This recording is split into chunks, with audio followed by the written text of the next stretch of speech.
आमदार लांडगे आपल्या सोबत आहे। दादा, तुम्ही पूर्ण विषय हा आता मांडलेला आहे, ही गांभीर्य तुम्ही जाणता, या नदीच्या पावित्र्याबद्दल तुमचं मत आहे की ही नदी पवित्र आहे, पण या पवित्र नदीला अस्वच्छता जी मिळाली आहे त्याबद्दल काय सांगाल आणि आता तुम्ही त्यावर काय ॲक्शन ठेवली आहे त्याबद्दल सांगा। या नदीच्या म्हणजे इंद्रायणी नदीला मी माता समजतो।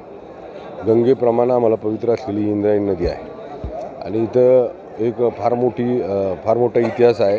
जगद्गुरू तुकाराम महाराज असतील, संत श्रेष्ठ ज्ञानेश्वर महाराज असतील, धर्मवीर छत्रपती संभाजी महाराज असतील, असा अनेक महापुरुषांचा इतिहास असलेले। त्याचप्रमाणे हीच नदी पुढं भीमा नदीला मिळून ती पुढं चंद्रभागा पंढरपूरपर्यंत जाते आणि ही प्रदूषित होत असताना ती काय प्रदूषित आत्ता आज काल परवा 1 वर्ष 2 वर्ष 10 असे नाही, बऱ्याच वर्षापासून त्याच्यावर कोणी लक्ष दिलं नाही आणि अनेक वेळा या संदर्भामध्ये सांप्रदायिक क्षेत्रातले अनेक मोठी दिग्गज लोक त्यांनी आवाज त्यांना उठवला। आळंदीतल्या लोकांनी उठवला, आजूबाजूच्या शेतकऱ्यांनी त्या संदर्भामध्ये आमच्याकडल्या तिकडल्या खेड तालुक्यातल्या अनेक लोकांनी त्याच्या संदर्भामध्ये आवाज उठवला, पण त्याच्यावर ठोस असं काही पाऊल उचललं जात नव्हतं।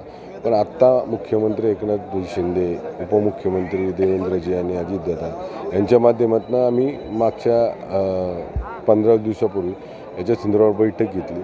त्याच्या अगोदर एकदा मुख्यमंत्र्यांनी आम्हाला सगळ्यांना बोलवलं होतं आणि 995 कोटीचा एक DPR तयार करून त्याला अंतिम मंजुरी देऊन तो केंद्र शासनाकडे पाठवला। तो जर लवकर मंजूर करून आला तर ही नदी